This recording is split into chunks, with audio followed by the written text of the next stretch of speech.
एक भोंदू रहता था, पर वो इतना सीधा था कि सब प्यार से उसको भोंदू ही बुलाते थे। गायों की सेवा करता था और जिस आश्रम में रहता था वहां के गुरुदेव शाम को प्रवचन करते थे तो सबसे पीछे बैठ के सुनता था। भोंदू को लगता था गुरुजी जो बोल रहे हैं ये बिल्कुल सत्य है, इसमें कोई झूठ नहीं है। एक दिन गुरुजी प्रवचन करते हुए बोले, यमुना के पल्ली पार भांडीर वन में ठाकुर जी गैया चराने आए। भांडीर वन का नाम सुनते भोंदू कान खड़े हो गए। बोले भांडीर वन तो मैं जाता हूं गैया लेके, मुझे तो कभी मिले नहीं वहां पे। अरे मुंह में ही कमी होगी, मुंह में ही सामर्थ्य नहीं होगी उनको देखवे कि मैं ही नहीं देख पाए होंगे, वो तो आते होंगे वहां पे, मुझे ना दिखे होंगे। भोंदू ने पहली बार जिज्ञासा करी, गुरुदेव ठाकुर जी दिखते कैसे हैं? तो गुरुदेव भी हंस गया, अच्छा भोंदू पूछ रहा है, बैठ जाओ बताते हैं। मोर मुकुट पहनते हैं ठाकुर जी, और बोले दो कान हैं लेकिन कुंडल एक ही पहनते हैं। ठाकुर जी ऐसे पुष्प तोड़ के कान के ऊपर लगा लेते हैं, दोनों कानों में एक ही कुंडल को फेर फेर के पहनते। ठाकुर जी पीली पीतांबरी, ऐसी ठाकुर जी पीली पहनते, पीली पीतांबरी।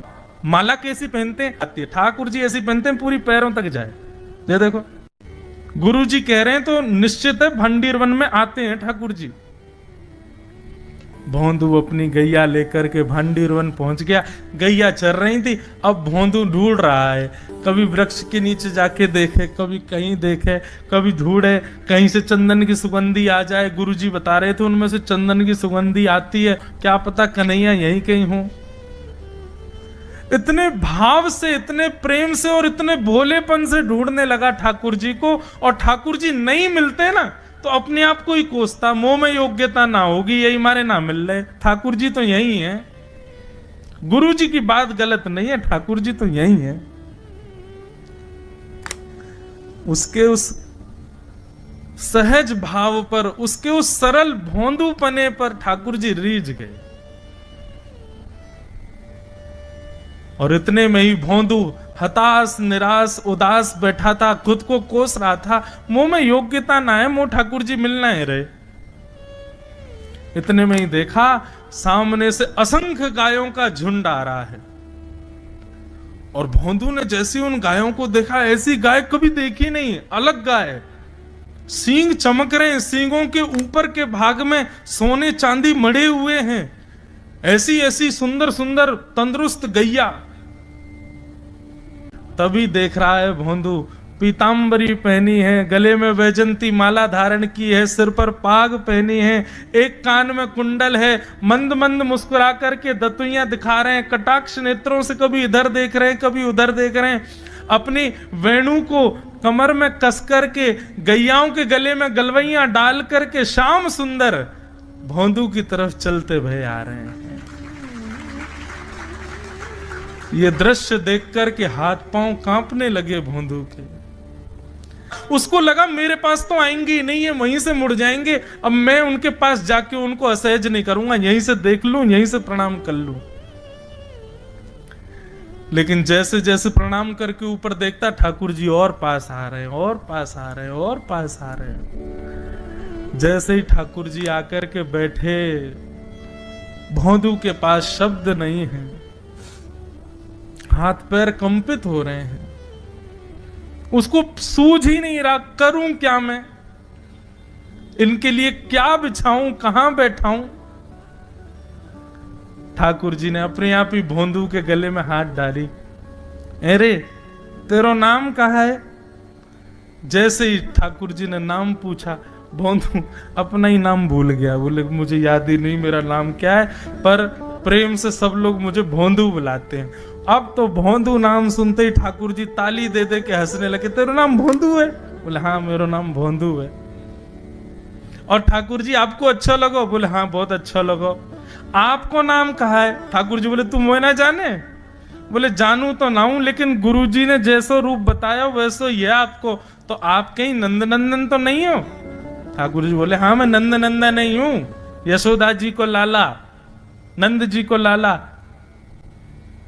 भोंदू बोलो जय हो भगवान, आज आपके दर्शन है गए। गुरु जी और सब बालकन को तो आप शायद रोज ही मिलते होंगे, लेकिन मैं ही अभागो, मोकू आप आज ही मिले हो। ठाकुर जी बोले अब चल बात मत बनावे, जल्दी कछु खवा, मुंह को भूख लग रही है। भोंदू एक कपड़े में रोटी बांध के उसमें मिर्च और गुड़ रख करके लेके गया। 2 रोटी थी। भोंदू ने जैसे खोली, एक रोटी ठाकुर जी के सामने धर दी, एक अपने पास रख ली। बोले मैं भी तो खाऊंगा। ठाकुर जी ने बढ़िया रोटी ऐसे घुमाई और प्रेम से गुड़ खामे और रोटी पान लगे प्रेम थे, और ठाकुर जी तो चप चप करके नेक देर में पा गए। भोंदू तो भूल ही गयो, मुँह खानो भी हो ठाकुर जी को ही देख रहा है। ठाकुर जी बोले और जोर की भूख लगी, ला अपनी रोटी दे दे। भोंदू बोलो मुँह को भी भूख लगी है। बोले अच्छा चल आधी आधी खा ले, या मैं आधी तू खा ले आधी मैं खा लूं, दोनों खा लिए। कल ते नेक्स्ट से ज्यादा सी रोटी ले आइयो, भूख ज्यादा लगे, और सुन यही समय आइयो, मिलूंगा कल भी तोते। ठाकुर जी अपने मार्ग पर चले गए। भोंदू इतना प्रसन्न है, बोले आज मुझको ठाकुर जी मिल गए। गुरुदेव के प्रवचन का समय होगा, भोंदू पीछे जाके बैठ गया, अपने गुरुदेव को प्रणाम करे, इनकी कृपा से ठाकुर जी मिले। उसने किसी को नहीं बताया, उसको लगा सबको ही मिलते हैं भगवान, मुझे ही मिले हैं बहुत दिन बाद। दूसरे दिन भोंदू खूब सारी सामग्री रसोई घर में इकट्ठा करके जाने लगा। किसी ने जाके गुरुदेव से कह दिया कि भोंदू बहुत सारी सामग्री ले जा रहा है। गुरुदेव ने जाके कही, भोंदू उतनी सामग्री ले जा रहा हो भैया, वो भंडारो करेगो का? नहीं गुरुजी भंडारो तो नहीं करूंगा, वो नंद नंदन नाम है, वो यशोदा नंदन मदन मोहन, वो अपनी गैया चरा के आए, कल भी आए, मेरी रोटी खा गए, मैं भूखो ही रहेगा कल। या हमारे ज्यादा सी ले जा रहा हूं, बेचारे बहुत भूखे आए कल, कि उनको पेट भर जाएगा, मैं भी पा लूंगा, या हमारे गुरुजी आज ज्यादा सामग्री ले जा रहा हूं। गुरुदेव ने मन में सोचा ये बात कोई और कहे तो अविश्वास किया जा सकता है, लेकिन भोंदू झूठ नहीं बोलता। भोंदू कभी झूठ नहीं बोलता, भोंदू की बात पर विश्वास करना ही पड़ेगा। गुरुदेव बोले सुन सुन ठाकुर जी आए थे? बोले हाँ। अच्छा उनका रूप कैसा था? जैसा रूप आपने बताया था ना गुरुजी, बिल्कुल वैसा, ऐसे कटाक्ष नेत्र, मोती जैसे दांत, ठाकुर जी की मुस्कान ऐसी, पाग ऐसी, कान ऐसे।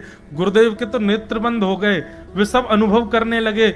लेकिन गुरुदेव बोले रूप कैसा भी बता दे, चरण यदि इसने बता दिए तो मैं मान जाऊंगा कि ठाकुर जी थे। अच्छा तूने चरण देखे? बोले हाँ गुरुजी मैंने चरण देखे। चरण कैसे थे? ठाकुर जी के चरण जब वो चल करके आगे बढ़ते हैं ना तो चिन्ह बन जाते हैं। कहीं ध्वजा बनी थी, कहीं शंख बना था, कहीं कुछ बना था, और उनके जो नखून है ना उनमें से ऐसा लगता है मानो जैसे कोमल का पराग हो, कमल का पराग हो। और चरणों का रंग कैसा, जैसे मानो जैसे गुरुदेव कमल होता है ना, कमल की आकृति, ऐसे ठाकुर जी के चरण। जब चरण का यथावत वर्णन भोंदू ने कर दिया, गुरुदेव समझ गए, बोले निश्चित ठाकुर जी आते। नहीं तो भोंदू कहां जाने, इतनी बुद्धि नहीं है उस पे कि वो इतना सब कुछ ढूंढ धाड़ के मुझे बताए। भोंदू एक काम करेगा? बोले हाँ। ठाकुर जी आएंगे तो तेरे सखा बन गए? बोले हाँ। तो उनको लेकर के आश्रम आ जा, यहां पे आ जा। भोंदू बोला कि इतने योग्य बालक हैं, लेकिन ठाकुर जी ने किसी से नहीं कही, मुझसे कही है। अगर मैंने ये काम नहीं किया तो मेरा जीवन व्यर्थ है। भोंदू को लगा ठाकुर जी सबसे ही मिलते हैं, गुरुजी किसी से भी कह के बुलवा लेते, मुझको काम दिया। भोंदू ने तो उसको अपने हृदय में ले लिया, अब ये काम मुझे करना है। बोले गुरुजी मैं वचन दे के जा रहा हूं, ठाकुर जी को मैं लेके आऊंगा। जा बेटा। भोंदू वन में चला गया। अब तो उसको मिलने की भी एक्साइटमेंट नहीं है और कोई उसके मन में भाव ही नहीं है, उसको ये है बस ठाकुर जी को मैं ले जाऊं। जाकर के बैठा, ठाकुर जी अपनी गैया चराते भये, ठाकुर जी आए, रूप देख करके फिर से भावुक हो गया भोंदू। ठाकुर जी आकर के बैठ गए, बोले चल जल्दी निकाल रोटी, भूख लगी है मुंह को। भोंदू सजाता जा रहा है थाली, ठाकुर जी को देता जा रहा है। बोले जय जय एक प्रार्थना करूं? बोले करो। आप मेरे संग मेरे सखाओ ना आप? बोले हाँ तेरो सखाऊं तो मेरी बात मानोगे? बोले कहा आप मेरे संग आश्रम चलो गुरु जी के पास। ठाकुर जी रोटी पाते जा रहे, ठाकुर जी ने अनसुनी कर दी बात। बोले जय जय कछु कहो ना, आप चलोगे ना? ठाकुर जी बोले हम तेरे सखा हैं, तेरे गुरु जी के सखा नहीं है। तू मोते मिल, तू मेरे संग खा, तू मेरे संग रहे, तू कछु कर, तो कुछ सब अधिकार है, लेकिन ये हम गुरु जी ते मिल बातें मिल ये सब हम नहीं करेंगे। हम बस तेरे सखाएं तो ही जाने और कोई ना जाने। ए जय जय ऐसे मत कहो ना, वे नहीं बताते तो मैं तो आपको देख ही नहीं पाता, मैं तो आपको जानता ही ना हूं। उनने ही तो मुझको बताई कि आप भांडीर बनाते हो, आपका रूप ऐसा है। उनने कृपा करके मुंह को आपसे मिलवाए हो, वही हमारी मित्रता के मूल आधार है, उनसे तो मिलवे चलो ना। ठाकुर जी बोले देख ज्यादा जिद मत करे, हमने तो उसे एक बार कह दी हम नहीं जाएंगे नहीं जाएंगे नहीं जाएंगे। ठाकुर जी रोटी पा रहे थे तो भोंदू ने हाथ से रोटी और छनाई बोले ये भी दो, ये भी गुरु जी की है, लाओ ये मिर्च गुड़ सब दो, ये सब गुरु जी को, ये भी मत खाओ। और सुनो, यदि हमारे गुरु जी से आपको प्रेम नहीं है तो हमको आपसे प्रेम नहीं है। कल ते अपनी गैयान को लेकर कहीं और चरावे जाओ, होंगे तुम नंदनंदन अपने गांव के, मेरे गुरुजी के पास नहीं जाओगे। और सुनो, ये मुंह में जो रोटी रखी यू को उगल ले आओ, ये भी गुरुजी की रसोई में बनी है, हमारे गुरुजी से नहीं मिलेंगे। ठाकुर जी बोले अरे भोंदू ने रुक तो, नहीं नहीं नहीं अब तो मैं सुनूंगा ही नहीं, आपने ऐसे कैसे कह दी नहीं जाएंगे, 3 बार नहीं जाएंगे नहीं जाएंगे। और ये भांडीरवन मेरो है, मैं यहां गैया चरावे आऊं, कल से अगर तुम और तुम्हारी गैया दिख गई मुंह को तो तुम्हारी गैयान को लेके मैं चलो जाऊंगा आश्रम, फिर तुम्हारी मैया बाबा तुमको मारेंगे। ठाकुर जी बोले अरे भोंदू इतना नाराज? बोले यदि मुंह से मित्रता रखनी है तो मुंह को वचन देना पड़ेगा कि आप आश्रम चलोगे, और अगर आपने फिर से नहीं कही तो मैं जा रहा हूं वापस, और कभी आपको मुख नहीं देखूंगा, अपना मुख नहीं दिखाऊंगा। ठाकुर जी बोले इस मुख को देखने के लिए या संग के लिए लोग पता हो तो कितनी तपस्या करें। बोले जो तपस्या करें उनको मुबारक, तुम मुंह को ना चाहिए, मुंह ना मिलनो तुमते, मुंह कोई गरज ना पड़ रही तुमते, आज तक नहीं मिले कल ही तो मिले हो मोते, वो भी गुरुदेव की कृपा से मिले हो, जाओ मत मिलियो, मुझे ना चाहिए तुम। ठाकुर जी बोले मैं तो ना जाऊंगा, मैं तो तेरे पास ही रहूंगा। बोले तुम मत जाओ मैं जा रहा हूं। कि जाने लगा वापस। भोंदू, ठाकुर जी पुकार रहे हैं भोंदू को, मानो जैसे त्रिलोकी लेके जा रहा है वो ठाकुर जी की, जैसे मानो पूरा ऐश्वर्य ठाकुर जी का ले जा रहा हो। अरे भोंदू ने रुक तो जा। भोंदू बोला अपना मुख भी नहीं दिखाऊंगा यदि आप नहीं चलोगे तो।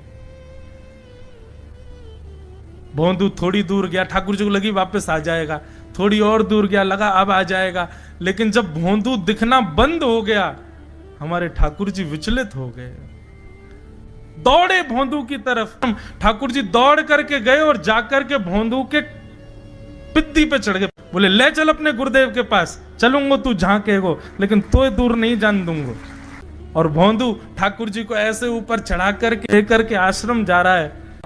गुरुदेव आकर के खड़े हो गए और मन में बस विचार कर रहे थे, हाथ पांव कांप रहे थे, बोले ठाकुर जी आएंगे कि नहीं। इतने में ही भोंदू आया और तभी देखा भोंदू के पिद्दी पर ठाकुर जी टंगे भय आ रहे हैं। आज गुरुदेव ने जाकर के पहले भोंदू को प्रणाम किया, बोले जय हो, धन्य है तू, इतनी तपस्या की, इतना भजन किया, घर परिवार त्याग दिया, वैराग्य त्याग सब हमारे जीवन में, तब भी ठाकुर जी नहीं मिले। लेकिन वारे भोंदू, तेरी सरलता, तेरी सहजता, तेरा ये निर्मल भाव कि ठाकुर जी तेरे अधीन होके यहां आश्रम तक चले आए।